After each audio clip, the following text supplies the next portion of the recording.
You're tuned in to Ask the Master Auto Technician. Car questions? Get answers right now. Call 850-763-0555. James Auto Center, we fix it right, guaranteed. Beep, beep, beep, beep, yeah.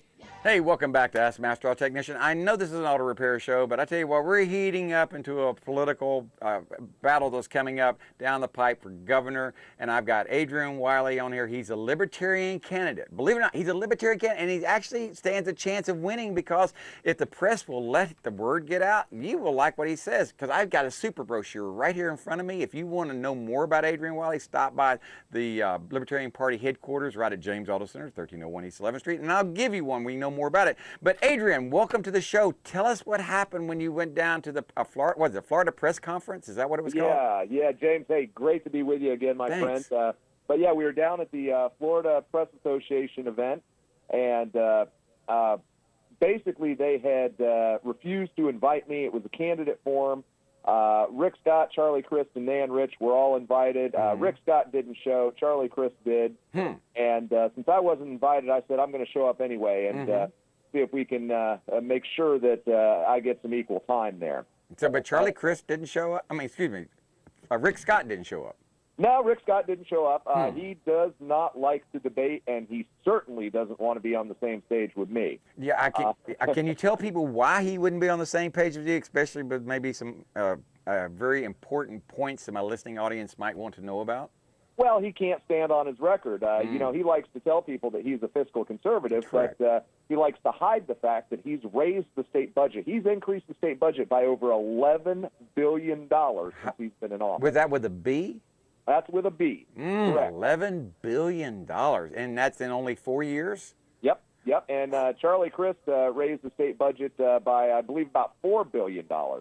Wow. So between these two guys, these two Republican governors, we've had just massive budget increases.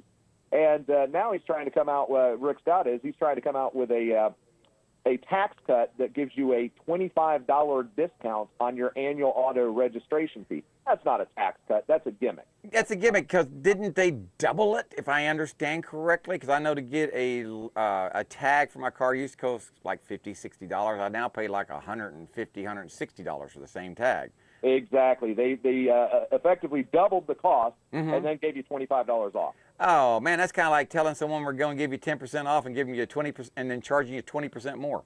Exactly. I'm going, hey, it don't work. But I guess that's that creative math they have out there. Now, what's the main difference? You gave a proposal how to cut our budget, if I understand correctly, by was it $12 billion? 11? It's actually closer to $23 billion. Yeah, please explain how you can cut our Florida budget by $23 billion, with a B, dollars, and still keep the public services that we need, like schools and, police, and because that's what everybody says. How are you going to fund that? And I'm going, well, if you read his super brochure, you might be able to answer some of those questions. So anyway, how could you do that, sir? Well, if you take a look at the state budget, there is so much waste, so much unnecessary bureaucracy, and quite frankly, there's a lot of fraud in the state budget. No. There's a lot of no-bid, inflated contracts to somebody's brother-in-law, and that's what we need to get a hold of. And take, for example, Medicaid. Medicaid is the single largest line item in the state budget. And if your listeners have seen those signs around town that say emergency room wait time 5 minutes, right. Makes you wonder why they're advertising that. Well, I'll tell you why they are. It's because Medicaid recipients can go to the emergency room for the sniffles or a tummy ache, and the state ends up getting a bill for $5,000 or $10,000. Now, wouldn't a sensible approach to be to say Medicaid recipients for minor ailments, non-emergencies, you have to go to a walk-in clinic? Yes. Then the state gets a bill for $100 instead of $10,000. Well, that sounds like a lot of people just ignore. It's picking the winners and losers, so to speak, on that case. That sounds like the hospitals are on a welfare program, so to speak, if they know that's the case and they figured out how to work the system. Exactly. And the problem is there's too much government. And every time that a problem created by government comes along, we have the politicians trying to fix it with even more government. And that's the problem. We need to get back to free market approaches. We need to find sensible solutions, and we can realistically cut the state budget by 30% without affecting any critical government services whatsoever. So crony capitalism or crony corruption is the biggest problem with our government right now, is what you're saying, and our state government. And I guess it would go all the way down to the local level as well, but in the state level it's a lot bigger. But you say there's so much fraud. I know on the I-4 corridor down there, there's potholes on I-4, but they've done a beautiful job of putting palm trees up.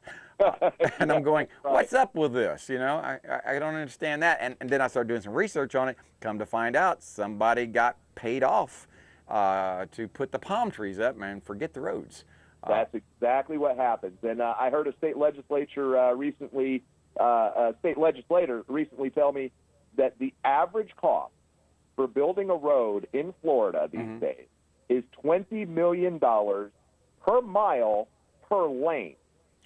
I mean, $20 million. Well, I was talking to someone the other day, and I think they said it was $1,000 a foot locally just to do a little paver road when you start figuring it out. I said, $1,000 a foot? And he said, somewhere in that area. And I go, wow, that's expensive to build a road. But that sounds like there's a lot of waste right there because it shouldn't cost that much, I don't think. Oh, absolutely. Yeah, it's you know, that's what you've got right now. You've got an FDOT that is basically issuing no bid, single source contracts, and the contractors essentially get to name their price. And a lot of times it's 2 or 3 times what market value would be for the service that they're providing. So we just need to get some of these contracts out of control. We need to weed out the unnecessary and redundant bureaucracy that we have. And we need to make sure that we're spending our money wisely, because it is our money. Now, the government doesn't think of it that way, but I do. Now, I know that you'll just be, if you get into office right here, how can you do it? Because you're going to be the one, you'll be probably the most hated man in Tallahassee if you know, when you get into office. So how can you make a difference if you're just the governor? It's just you, and you got legislators from 67 counties that are Republican and Democrat, and they're probably all going to be mad at you. Oh, yeah, they're not going to like me very much at all. But the governor has a unique power, and that is the power of the veto. Ah, yes. My game plan is to veto absolutely everything until they start passing some of my economic policies. I like that. And as far as the budget goes, the governor has an immense amount of power in that regard. The governor is the one who submits the budget and also has line item veto power over the budget. So I intend to exercise the veto pen very, very often.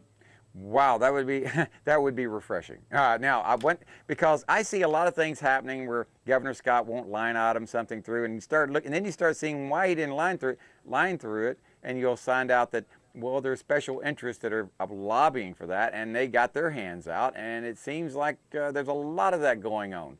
But everybody says, well, not in my backyard. You know, take it away from all the other people, but not in my backyard. But I think people are going to have to come to realize there's no such thing as a free lunch.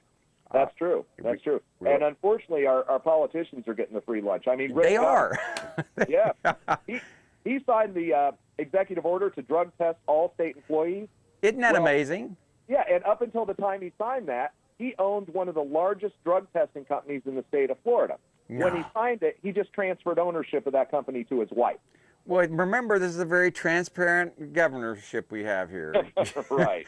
Yes, very transparent, just like the one we have for president, too. It's about transparent, too, like a mud.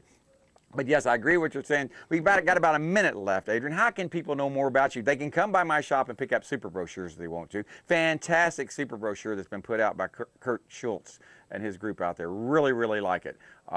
But yes, you're talking also about gold and silver. Silver is up on its way. It's heading 21.55 this morning when I woke up. Yeah, we need to convert some of the state's reserve assets into something that has intrinsic value. Yes. And I propose doing that with gold and silver for some of the reserve funds. Absolutely. But if people want to get a hold of me, it's WylieForGovernor.com, WYLLIEFOR. Governor.com. We're also all over Facebook, Twitter. We're real easy to find. Just look me up. That's right. Now, are you coming to Panama City in the next month or two, maybe? I'm going to be up there, part of our 30-city, 30-day tour in August. We'll be hitting 30 cities across the state of Florida in just 1 month. We'll definitely be up in the Panama City area. Please let us know where we can promote that and get people to show up, because everybody asks, when's Wyllie coming? I said, he'll be here. He'll be here. He'll be here. All right. Thank you so much for calling, sir. We'll talk to you again. Have Danielle give me a call when you get a chance. chance, okay? Will do. Thank you, my friend. Thank you so much for calling, sir. Hey, if you got a car question, you got a comment, you want to sound off, feel free to pick up that phone. It's 850-763-0555. I've got a gentleman that's supposed to be calling about a benefit that they're trying to raise money for somebody. He should be calling in a few minutes. I got another person that's calling about big brothers, big sisters. Hopefully they'll be calling too. And we have a lot of people. This show is about what affects you. You know, how does you say, well, politics doesn't affect me? Trust me, it affects you. The price you pay for gas, the amount of you have to pay for your taxes on your home. Every time right now they're talking about raising the millage in Bay County. So if you're not involved in politics, politics is involved with you. You just don't know it yet. They prefer you to be asleep where you'll let them do anything they want. But my purpose is to wake you up and let you know. Get busy, get active, and don't be quiet. We'll be right back. Give us a call, 850-763-0555. James Auto Center, we fix it right, guaranteed. Beep, beep, beep, beep, yeah.